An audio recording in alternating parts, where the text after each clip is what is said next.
desde tiempos remotos a mí me han contado que los abuelitos, las abuelitas y todas las personas que más saben, los más sabios, los más cultos son los que te cuentan las historias, los mitos, las leyendas. Y esta no es la excepción. Estoy aquí con dos grandes cuentacuentos. Estoy con Marita Carrión y con mi amigo Carlos Torres. Bienvenido, Carlitos. Bienvenida, Marita. De verdad, yo estoy bastante contento, hemos estado conversando. Unas cuantas palabritas antes de, ¿no? Para instruir, ¿no? Para no caer en la ignorancia, porque yo, al costado de dos capazos como ustedes, yo que quedo en nada. ¿Desde cuándo estamos en esto de los cuentacuentos, Carlitos? Yo desde el 2012 profesionalmente. Desde el 2012. ¿Tu carrera, tu vocación cuál es? Soy especialista en baterías, acumulación de energía. En baterías. ¿Tocas en alguna banda entonces? No, acumulación de energía. Acumulación de energía. No percusión. Perfecto, sí. Perfecto. ¿Tú, Marita? Yo soy ¿Cuánto tiempo ya de cuentacuentos? también desde el 2012 a nivel profesional como cuentacuentos. Yo soy pedagoga teatral. Pedagoga teatral. Soy pedagoga teatral, enseño teatro y a través del teatro encontré los cuentos. ¿Está bien entonces el nombre cuentacuentos o realmente cuál es su nombre? Porque es una parte de la narrativa específica, ¿no? Esto de contar cuentos. Hay cuenta historias, el relator, hay Creo que acá hay floreros, por ejemplo. el fabulador porque las historias son de fábula, ¿no? Son de fábula. Sí. El cuentista, el narrador oral, el storyteller, Claro. el cuentero. Acá hay varios cuenteros. Hay el cuentas cuentos también, lo leí en un libro de... ¿Cómo se llama? Cuentas cuentos. Cuentas cuentos. Yo pensé que era un error de impresión, pero... Por esa S de más ahí. Por la S de más, pero sí, lo repetía, cuentas cuentos, sí. Cuentas cuentos. Que suena gracioso, ¿no? Cuentas cuentos. Sí. Es la biografía de un narrador cusqueño que permanece en el anonimato, pero él decía cuentas cuentos, ¿no? ¿Cuántos cuentos son reales y cuántos cuentos se han llevado pues a la fantasía, no? Bueno, ¿qué cuento es real? ¿No? Porque quien lo cuenta lo transforma de todas formas. Siempre sucede eso. Siempre va a pasar a nivel oral, ¿no? La oralidad cambia, ¿no? Depende de quién lo escuche. Yo cuento un cuento de la Cruz de Motupe, pero cuando fui a hacer la investigación del cuento al mismo Zapotal, la gente del Zapotal no lo conocía. El cuento había ido pasando del mismo centro a las periferias y se había quedado en las periferias y de ahí es donde lo escucha mi abuela y lo escucha mi madre y lo escucho yo. Pero en sí la narración es un arte vivo, entonces se transforma constantemente. Entonces, Marita, un solo cuento, hay cuentos muy conocidos, hay cuentos clásicos, ¿cierto? Que los cuentan varios cuentacuentos, ¿cierto? Los tres chanchitos. Los tres chanchitos, pero tampoco me estés sacando cachita, tampoco, por favor, ¿ya? Pero así como hay cuentos clásicos, Sí. la forma de contar del cuentacuentos hace que el cuento sea diferente, ¿sucede esto? Depende cómo te toque a ti la historia. Por ejemplo, tenemos el clásico La Caperucita Roja, ¿no? Nosotros conocemos las versiones edulcoradas de La Caperucita, donde llega el leñador y la salva, y salva a la abuelita, pero las versiones más antiguas no eran para niños. La Caperucita se desnuda frente al lobo porque el lobo la engaña y la hace meterse a la cama con él y el cuento termina en que se la comió. Y no hay nadie quien la salve, porque eran versiones para adolescentes, versiones para mujeres O sea que hemos jóvenes. vivido engañados todas estas... Depende de quién lo cuente. O depende del horario en que se cuente. También, ¿no? también. En el cuento de los tres cerditos, si lo contamos desde otra manera, por ejemplo, tres cerditos construyen su casa, uno de concreto y ladrillos, el otro de madera y el tercero de paja. Ocurre un terremoto, el que vivía en la casa de ladrillos muere aplastado por los ladrillos, el que vivía... Muere, en verdad muere. En esta versión, el que está viviendo en la casa hecha de troncos de madera muere aplastado por una viga y el que está en la de paja queda ileso. ¿Cuál es la verdad? ¿La primera donde el lobo tumba todas las casas menos la de ladrillo o esta última? Es una versión diferente de acuerdo a cómo el narrador quiso exponer la historia. O como el de la cigarra y la hormiga, ¿no? Dice que la cigarra era solo cantaba y la hormiga era la industriosa, pero la vida no está hecha solo de trabajo, sino de todo aquello que nos nutre. Ni lo digas acá, porque estos vagos van a escuchar eso de que la vida no está hecho de trabajo y todos se van a ir a comer su ceviche ahorita. Pero bueno, dejémonos ya de cuentos foráneos, ¿no? Vamos ahora a cuentos un poco más, bueno, peruanos. ¿Qué tal la riqueza, según nuestra riqueza cultural, históricamente hablando? ¿Cuántos cuentos folclóricos autóctonos tenemos, Marita, Carlitos? Yo creo que faltarían los números para poder dimensionar la cantidad de cuentos e historias que hay en nuestra patria, ¿no? Y eres creador también tú de cuentos. También escribo. ¿Tú sí. también, Marita? Sí, sí, yo también. ¿Un cuentacuentos tiene que ser un guionista? ¿Tiene que crear o no hace falta? ¿Cuál es la base fundamental de un cuentacuentos? ¿Tiene que ser actor? Yo diría más bien tendría que ser lector. Qué buena respuesta, tiene que ser lector. Si no lee, es muy difícil que pueda adquirir el hábito de la construcción literaria.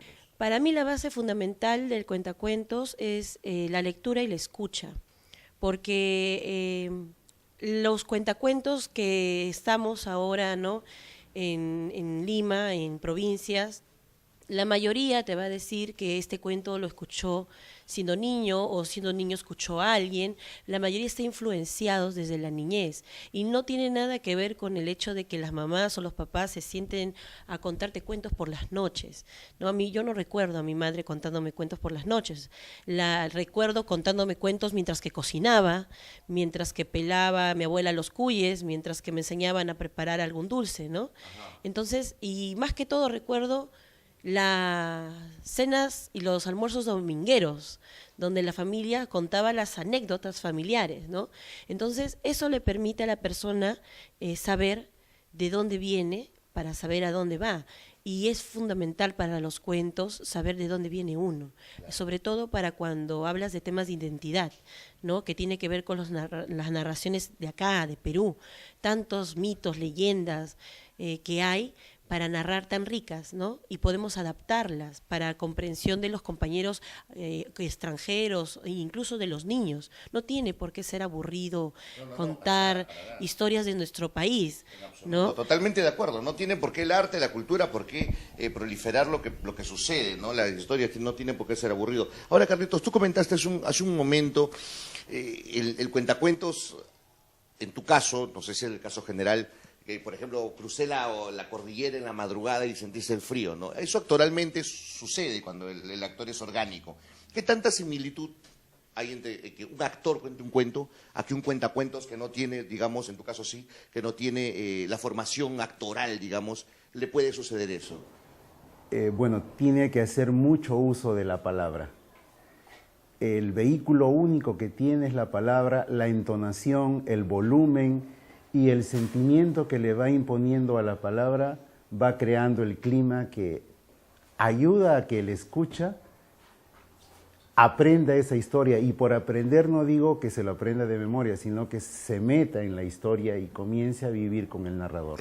Uno normalmente escucha un cuentacuentos y cree, por ignorancia, no sé si supina o ignorancia la que fuere, piensa que un cuentacuentos es alguien dedicado a un círculo, a un público infantil, y no es así, ¿cierto? No, hay cuentos para adultos. Exacto. Tenemos cuentos Por ejemplo, para me tienes que adultos. contarle de Caperucita versión... Te cuento más bien qué es lo que quieren las mujeres. Tú sabes lo que quieren las No mujeres. sé si el productor autoriza. Pero... ¿Qué es lo que quieren las mujeres? Ese es otro cuento. Es otro cuento.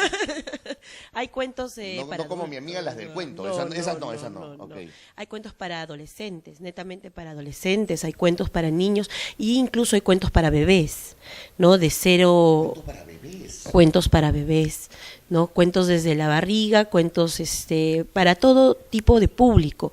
El narrador se dedica a seleccionar un público objetivo, ¿no? De cómo él se siente cómodo. Pero la mayoría de narradores acá en Lima narramos para todo tipo de público, ¿no? Porque pero lastimosamente, comercialmente, solamente se ha dedicado el cuentacuentos a hacer disminuido a un público mínimo de infantil. Sí, es lo que ocurre con los amigos de los títeres, ¿no? Los títeres es un espectáculo que nació para adultos.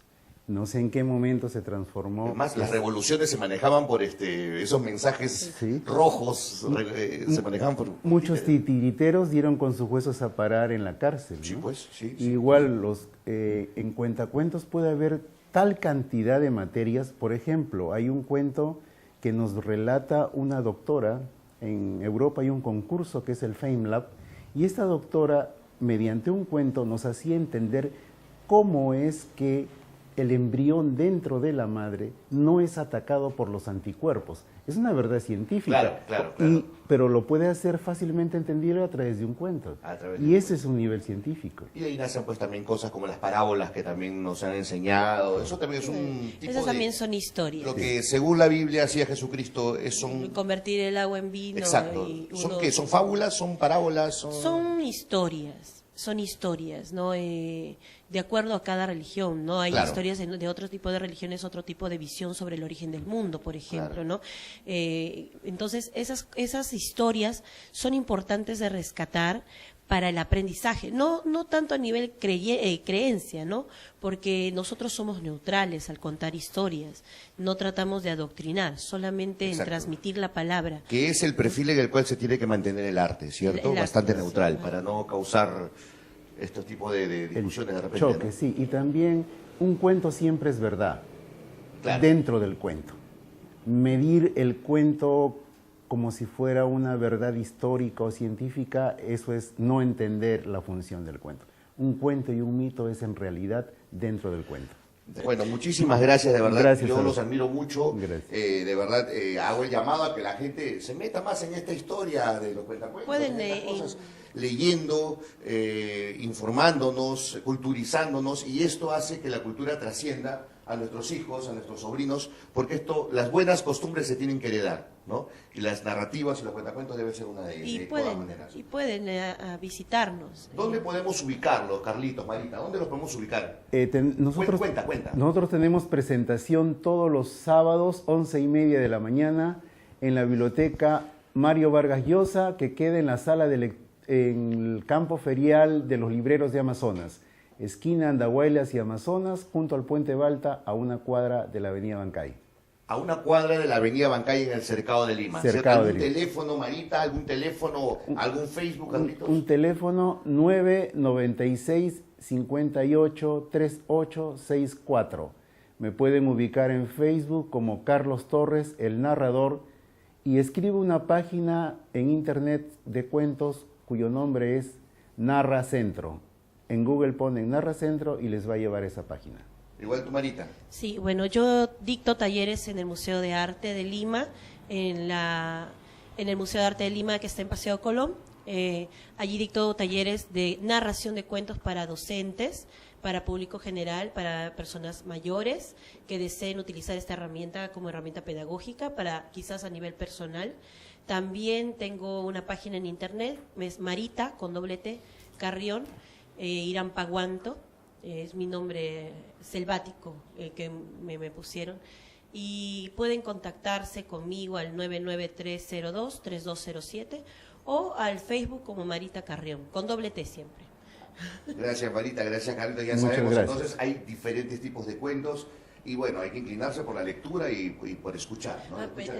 Me olvidé una cosa. Nosotros transmitimos un programa a través de YouTube que se llama El Derecho a Contar. Búsquenos como El Derecho a Contar. El Derecho a Contar. Y ahí hay cuentos de todo tipo, audios para niños y audios de compañeros internacionales que nos colaboran con los cuentos. Muchísimas gracias. Fue Carlos Torres y mi amiga Marita con doble T. Marita Carrión con doble R. No, pues si Carrión con doble R. No me vas a cuentear también, por favor. Gracias, Marita, gracias, Muchas Carlos. gracias. Y de hecho los tenemos en un minuto para que nos hagan una demostración de este maravilloso arte que es el cuentacuentos. Muchas gracias. Para aprender mucho más de toda su sapiencia y sabiduría. Ahora voy con Karencita, que tiene una mención muy importante que transmitirnos. Adelante, Karencita.